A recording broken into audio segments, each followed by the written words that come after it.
Voilà, et aujourd'hui, c'est récolte d'une partie des pommes de terre. Alors c'est très facile en fait, la culture de pommes de terre. Vous le voyez ici dans le potager, les plants de pommes de terre, donc les végétaux ont fini par sécher, principalement également parce qu'ils ont été atteints en fin de saison, on le voit également par le mildiou. Et donc il n'y a plus que les buttes initiales que j'avais constituées au départ. Et sous les buttes, évidemment, on peut enlever les tubercules, comme vous le voyez ici, les tubercules de pommes de terre, qu'il suffit de récolter en étant précautionneux avec la fourche, évidemment. Ça permet d'une part de faire sa récolte.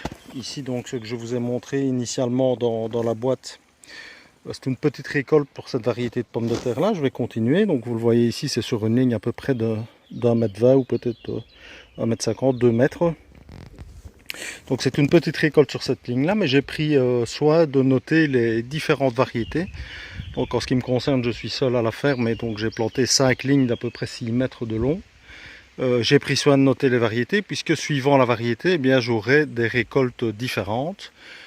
J'ai 3 variétés de pommes de terre différentes, donc une quantité qui sera différente, mais également des caractéristiques de conservation ou de préparation qui vont être différentes. Et donc le fait de l'avoir noté, ça va me permettre de faire un comparatif avec les différentes variétés et de renouveler éventuellement l'année prochaine l'expérience ou de remplacer les variétés qui me conviendront le moins.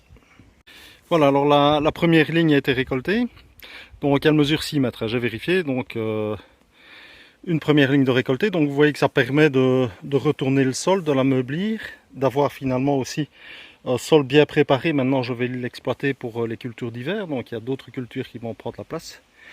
Et d'avoir finalement un sol de bonne qualité avec une production qui n'est pas énorme, hein. Donc j'ai simplement l'équivalent d'une caisse de pommes de terre pour cette variété-ci. Je vais aller les faire sécher.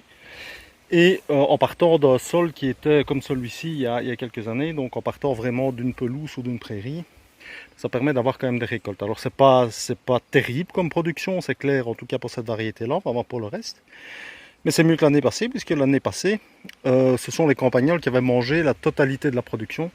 Donc je n'avais rien obtenu. Donc cette fois-ci, je ne vais pas me plaindre de trop. Je vais sécher les pommes de terre maintenant, en tout cas là, l'extérieur, pour enlever toute la terre avant de pouvoir les conditionner et leur permettre de les conserver le plus longtemps possible. On verra ça un peu plus tard. Les pommes de terre sont maintenant mises à sécher au soleil dans la cour de la ferme. Et donc le but c'est de pouvoir enlever un maximum de terre qui les entoure avant de pouvoir les entreposer et de le stocker en favorisant leur conservation.